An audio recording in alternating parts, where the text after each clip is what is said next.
Voilà. Donc c'est à moi qui revient la charge de clore ce colloque. Il restera encore quelque chose après parce qu'on veut se laisser un petit peu de temps. Donc on vous proposera tout de suite après cette conclusion en fait de se laisser encore 5 ou 10 minutes. Et les personnes qui peuvent rester avec nous et participer à faire l'expérience de ce jeu dont parlait Stéphanie tout à l'heure, c'est très volontiers, ce sera dans cette salle. Et ensuite évidemment, voilà, comme ça avait été annoncé, il y aura possibilité pour un apéritif improvisé. J'espère que vous serez le plus nombreux possible pour ça. J'ai pas envie de faire... Je vais rapprocher ça. On n'a pas de... Non, hein.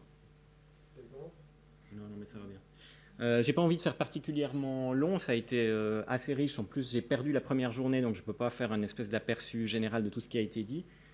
Simplement vous dire que assez souvent, en fait, quand on parle d'humanité digitale, on a un peu l'impression d'être dans ce type de cas. C'est parfois comme ça que nos collègues nous voient en particulier.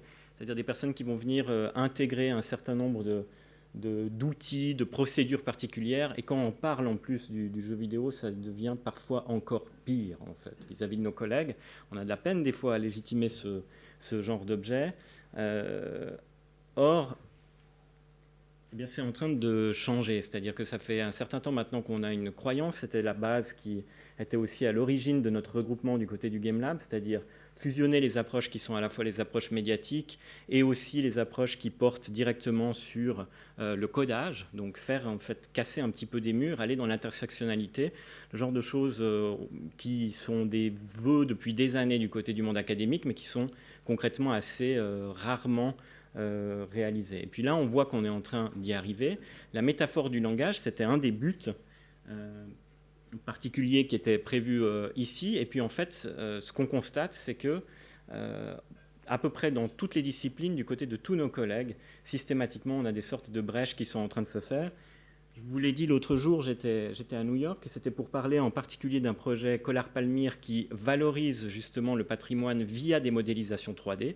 Et là, ça ouvre des perspectives aussi avec des collègues qui, il y a quelques temps encore, ne se seraient pas du tout intéressés au potentiel de gamification, mais qui, par l'intermédiaire de la réalité virtuelle, par des partenariats qui se font, y compris avec Ubisoft dans le cadre de ce projet, eh bien, tout d'un coup, en fait, rassemblent beaucoup de collègues autour de thématiques et d'objets qui, il y a quelques temps encore, ne les auraient pas intéressés.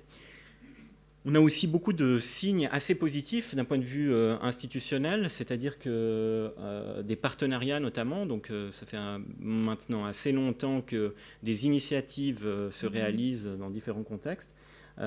Et maintenant, en fait, l'université s'est aussi engagée dans ce type de processus de façon, on va dire, plus tangible encore, en devenant partenaire, par exemple, d'événements comme le Numeric Games Festival, qui met en avant tout ce qui va concerner justement le jeu et qui offre déjà depuis un certain temps en fait, des lieux de médiation et de travail sur ce type d'objet.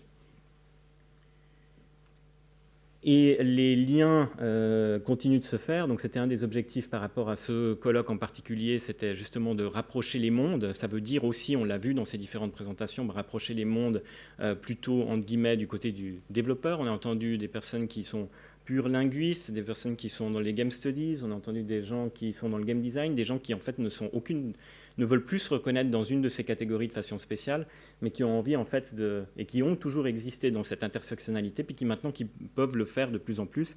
Et c'est aussi ça qu'on voulait faire par l'intermédiaire de ce colloque, c'était d'ouvrir un espace pour ça.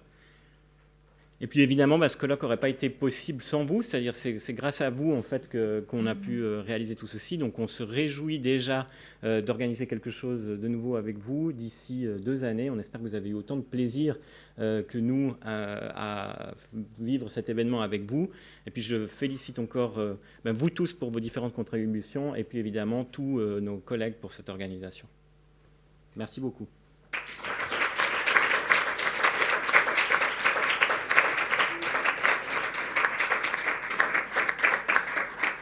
Et donc, on se donne une petite dizaine de minutes pour prendre un café dehors et ensuite on revient ici pour les personnes qui le souhaitent pour faire cette expérience de jeu à l'aveugle.